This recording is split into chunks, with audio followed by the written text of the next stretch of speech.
Днес ще разгледаме "Най-богатият човек на Вавилон" от Джордж Сълк Клейсън. Това е вечен наръчник за финансово управление, разказан чрез притчи от древния Вавилон. В следващите минути ще разгледаме основните уроци и принципи от книгата, подкрепени с примери и съвременни приложения. Готови ли сте? Нека започнем. Основите на финансовото управление. Спестявайте поне 10% от доходите си. Аркад, главният герой, започва с спестяванията си, като решава да отделя поне 10% от доходите си. Той бързо осъзнава, че системата за спестявания е основополагаща за финансовата независимост. Пример. Представете си, че месечно печелите 4000 единици. Ако отделяте 10% от доходите си за спестявания, това е 400 единици на месец. След година ще имате 4800 единици. С добавяне на лихви и инвестиции, тази сума може значително да нарасне. Инвестирайки в фонд с доходност от 7% годишно, след 10 години вашите месечни спестявания от 400 единици могат да нараснат до около 72 000 единици. Допълнителен съвет. Автоматизирайте спестяванията чрез настройки на банкови сметки, които автоматично прехвърлят определен процент от доходите ви в спестовна сметка. Така ще избегнете изкушението да похарчите тези средства. Инвестирайте умно. Аркад изучава различни инвестиционни възможности и научава как да избира тези, които са надежни и осигуряват дългосрочна стойност. Пример. Да предположим, че инвестирате в акции на стабилни компании като Apple или Microsoft. Ако купите акции на цена от 100 единици и те нараснат на 150 единици след 5 години, ще реализирате 50% печалба. В допълнение, ако тези акции изплащат дивиденти, ще получавате редовен доход. Например, при дивиденд от 2% годишно за инвестиция от 1000 единици ще получавате 20 единици допълнителен доход годишно. Допълнителен съвет – диверсифицирайте инвестициите си в различни активи – акции, облигации, недвижими имоти, за да намалите риска и увеличите потенциалната възвръщаемост. Изградете пасивен доход. Аркад създава източници на пасивен доход чрез инвестиции и бизнеси. Богатството се изгражда не само чрез активно работене, но и чрез пасивни източници на доходи. Пример. Ако закупите имот за наем, можете да генерирате редовен доход.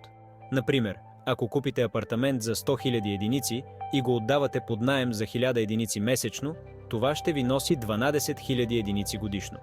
След като изплатите първоначалната инвестиция, наемът ще стане почти чиста печалба. Допълнителен съвет – изследвайте и други форми на пасивен доход, като дивиденти, облигации или дялове в бизнеси. Нарастваща стойност на парите.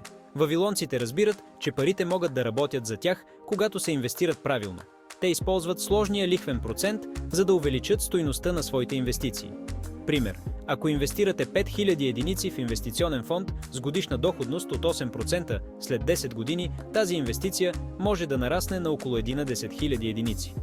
Допълнителен съвет – реинвестирайте доходите от инвестициите си и следвайте стратегия за дългосрочен растеж. Създайте план за бюджета. Аркад установява важността на планирането на бюджета, за да контролира разходите и да постигне финансова стабилност. Пример. Създайте бюджет, който включва всички ваши разходи и спестявания. Ако имате месечен доход от 3500 единици, разпределете 1500 единици за основни разходи – жилище, храна, транспорт, 500 единици за спестявания и 500 единици за допълнителни разходи. Допълнителен съвет. Използвайте онлайн инструменти и приложения за бюджетиране, които предлагат функции за проследяване на разходите и създаване на финансови отчети. Учете се от финансовите експерти.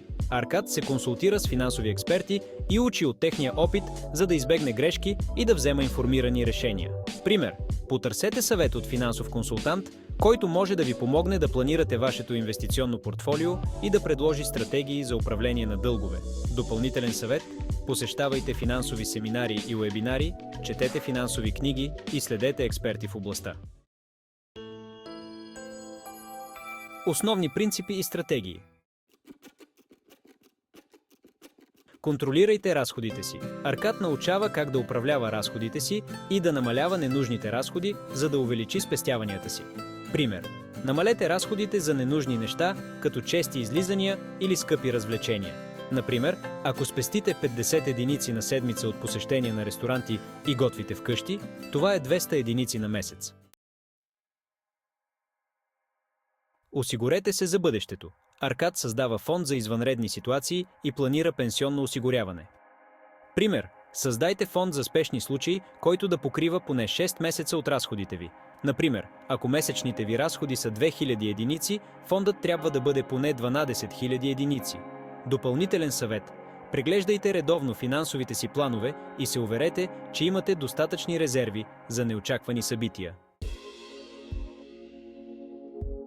Използвайте дълга разумно. Аркад използва дълга за инвестиции, а не за консумация и избягва дългове с високи лихви.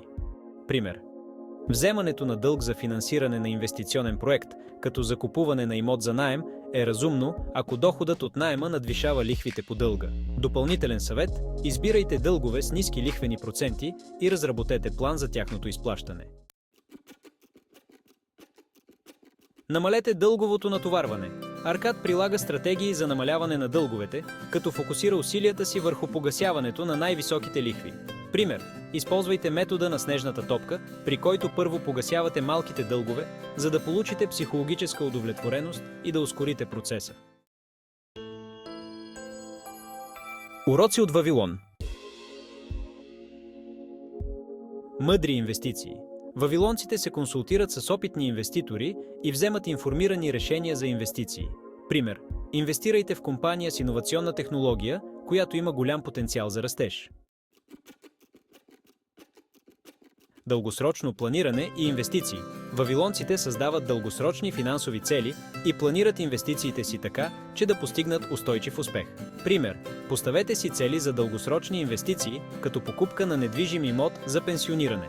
Например, ако планирате да закупите имот на 50 години и да се пенсионирате на 65, започнете с инвестиции и спестявания още сега, за да натрупате необходимата сума. Допълнителен съвет: регулярно преглеждайте напредъка си и актуализирайте плановете си в съответствие с променящите се условия и финансови цели. Изграждане на добро име и доверие. Вавилонците изграждат надеждност и честност в бизнес отношенията си, което води до нови възможности и успешни партньорства. Пример: предоставяне на качествени продукти и услуги и спазване на уговорките със своите клиенти и партньори. Ако управлявате бизнес и изпълните обещанията си и предоставите отлична клиентска услуга, клиентите ще се връщат и ще ви препоръчват на други. Допълнителен съвет: работете активно за изграждане на позитивна репутация и честност в бизнес отношенията си, за да привлечете нови възможности и партньорства. Споделяне на знания и опит. Вавилонците споделят знания и опит с другите, за да помогнат на общността да постигне финансов успех и да се развива. Пример: създайте менторска програма или участие в обществено значими събития, където можете да предадете знания и опит на по-младото поколение или на новите предприемачи.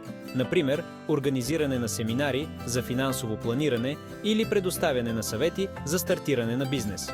Допълнителен съвет: открийте начини да споделяте опита си и да помагате на другите да се развиват финансово, което също може да доведе до нови възможности за вас. Най-богатият човек на Вавилон предоставя ценни уроци за финансово управление и изграждане на богатство.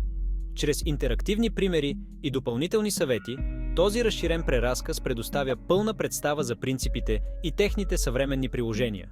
Спазването на тези принципи може да ви помогне да постигнете финансова стабилност и успех, както и да направите финансовото си управление по-ефективно и успешно. Ако намерите този преразказ полезен и вдъхновяващ, моля, дайте ни вашата подкрепа. Абонирайте се за нашия канал, за да не пропуснете новите видеосъдържания, които ще ви помогнат да постигнете финансово благополучие. Споделете това видео с приятели и семейство, които също могат да се възползват от тези ценни финансови съвети. Оставете коментар с вашето мнение или въпроси. Вашето мнение е важно за нас и ще ни помогне да създаваме още по-полезно съдържание.